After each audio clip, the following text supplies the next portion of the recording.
All right, thank you for joining me. My name is Chad Villanueva, and I'm doing my video interview for Leadership in Ministry.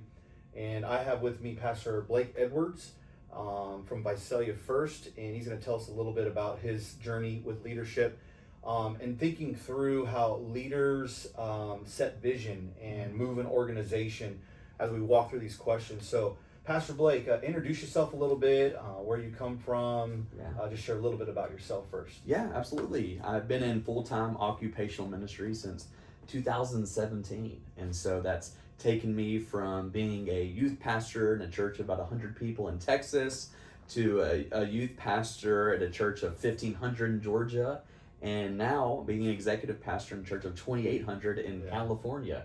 So I feel like I've been everything and been through everything in a short span of time, but here we are. Yeah, and how old are you? Yeah, 28 years old. 28, and I've already accomplished a lot in the Lord, and very obvious that you've been called into ministry and the leadership behind you as I've gotten to know you over the last couple years. But thank you for sharing that with us, just a little bit about yourself. But I do want to ask a real big question, and this is, I think, everybody's journey into leadership. What did your journey look like?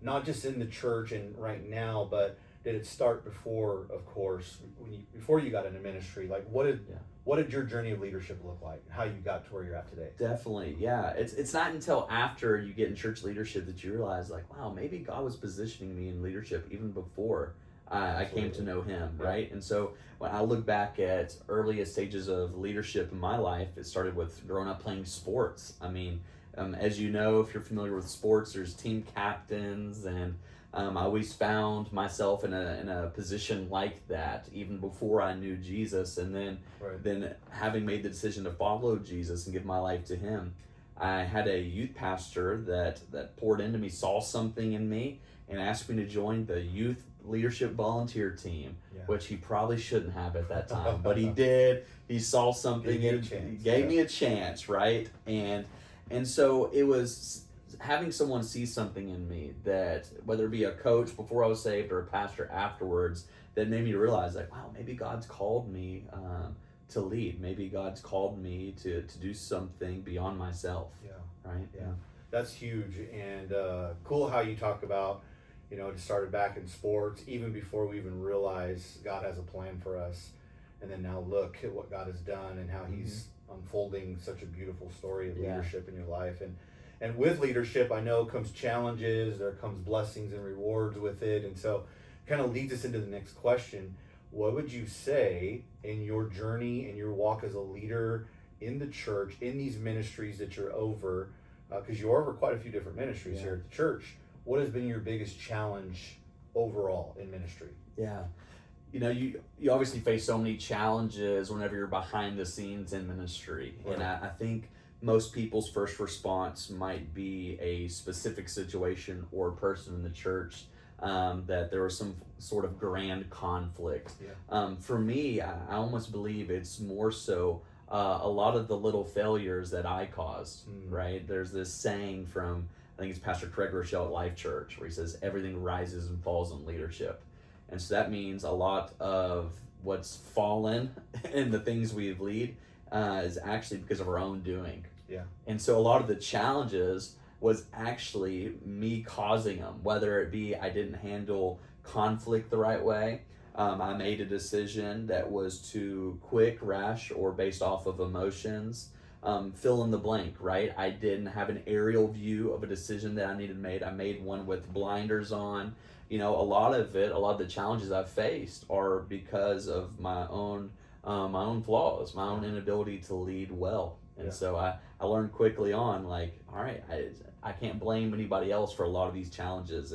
These are things that I've caused, Those self-inflicted wounds that bring us to a place, like you said, that we just got to take responsibility for. But it sounds like over the years you've learned how to gain wisdom from those mistakes and to encourage yourself in a way that, man, God is using it to now benefit the ministry, benefit your life, even as a father, as a leader here in the church, but also a leader amongst friends and stuff like that, which is really Absolutely, yeah. I think failure is the greatest teacher that you could have, right? And Yeah. so, absolutely, it's my own failures have shown me to not make the same mistake twice, and that's impacted the way that I lead teams.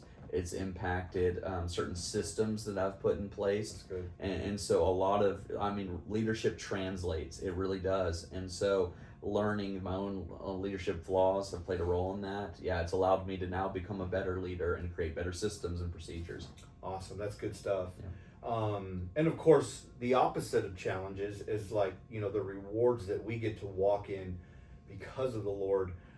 Share what has been one of your biggest accomplishments or the biggest reward that you have seen in your leadership that you've learned from. And I think right off the bat, I can think of one, and that is that, hey, you've been able to learn from some of these mistakes and stuff as a leader. Yeah.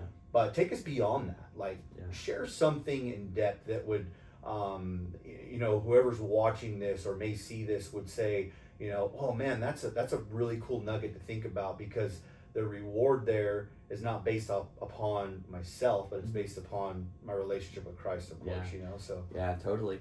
Yeah, if you would ask me this in 2017 when I started ministry, it would have been a very different answer, because when you're young in ministry, or even despite age, just ambitious in ministry, you can actually find that a lot of your ambition is actually self-serving. So for me, it was, I wanted to have the largest youth ministry, right? And I wanted to have the largest attendance the church has ever seen, right? And obviously comes with that, our souls being saved. We get that. But a lot of my metrics for success and rewards and achievements have began to shift from what would be like numerical accomplishments, whether it be attendance, budget, so on and so forth, to who have I raised up? Like, can I look back over the course of my years in ministry and see people that are now faithfully serving God, that I have played a significant role in discipling, raising up. Like right now, I'm in this executive role, and my assistant is someone who is so incredible. I mean, she's essentially the associate executive pastor, right? Because she does so much.